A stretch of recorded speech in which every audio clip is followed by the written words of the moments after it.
Hello, buddy. Yan, share ko sa inyo kung paano magluto ng simpleng luto ng chop suey. Yan, magigisa tayo ng bawang, sibuyas. Bali, pinainit na natin yung mantika. Gigisa, golden brown lang natin yung bawang sibuyas para lumabas yung aroma niya.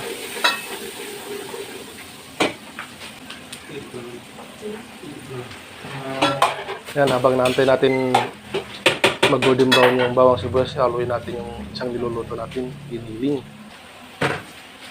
Pag golden brown na, ilalagay na natin yung sahog natin na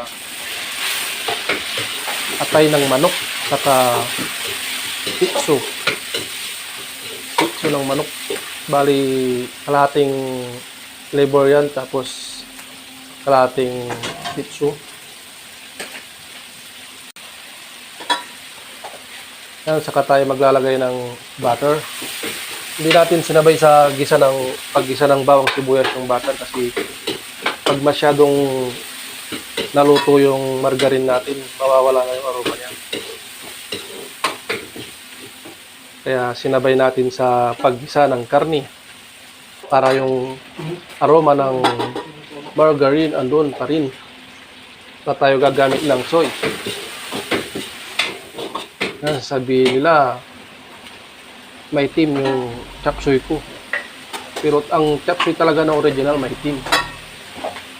Na maglalagay tayo ng pampalasa, bitkit, at brown sugar. Saka natin lalagyan ng ano yan, oyster sauce.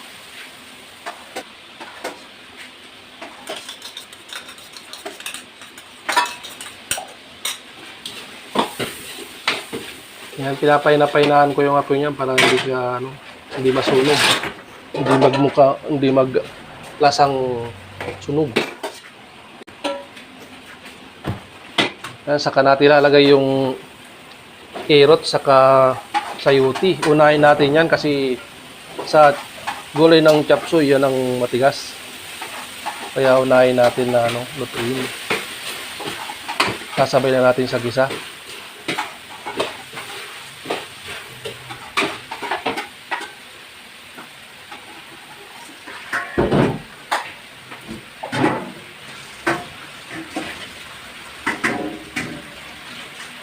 Bali, kunting lang yan.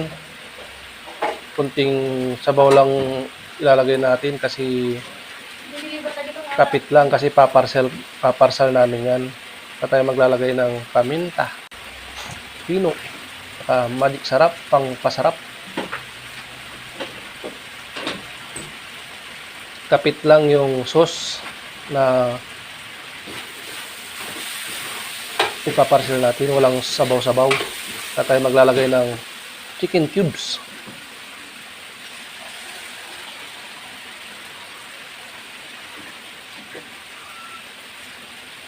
Bali, isang tabo lang ang lagay ko dyan. Na hindi puno.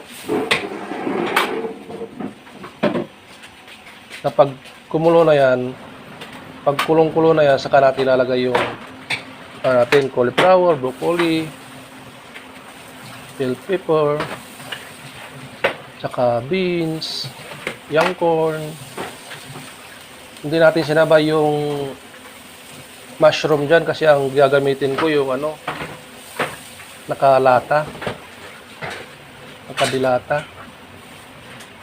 Hindi natin kailangan isabay yun kasi luto naman na yun. Masasayang lang pag sinabay mo, hindi mo na siya makikita. Lutong-luto na siya.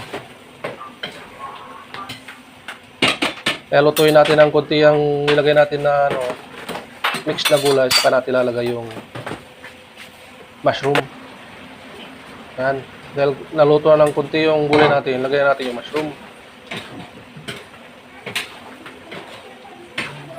Bali, tinatakpan ko yan. Hindi ko na pinapakita na tinatakpan ko kasi siyempre naka-video tayo.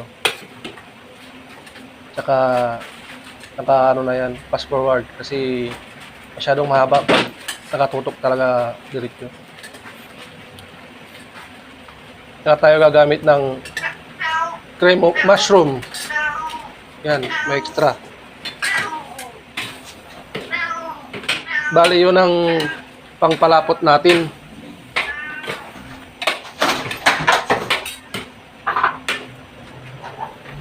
Yan ang magsisilbing pampalapot natin na cream of mushroom. Pag marami kayo lalagay na sabaw, tubig niya, dagdagan nyo rin yung cream mushroom. Pag mga ganyang karaming tubig lang, isa lang kasi masyado naman malapot. Magiging maha na siya. Saka ang gagamitin kong yung Baguio Pichay, unbok. Mas masarap kasi yan kaysa cabbage sa chop suey. Saka mas masarap yan pag hindi siya over. Yung sakto-sakto lang yung luto niya. Yan. Pag na-mix natin yan, tapos na halo-halo natin, tapos kumulo na, okay na yan. Luto na yan. Hindi na natin kailangan patagalin para hindi ma-over yung gulay natin. Kasi pag na-over yung gulay natin, hindi na masarap. Dapat yung mga sakto-sakto lang, yung nararamdaman mo pa yung crunchiness ng umbok. Yun ang talagang masarap. Saka natin lalagyan ng sesame oil, pampabango. Lagay natin yung sesame oil pag malapit ng maluto. Huwag na natin patagalin. Kasi pampabango lang naman yun. Yan, okay na. Thank you so much.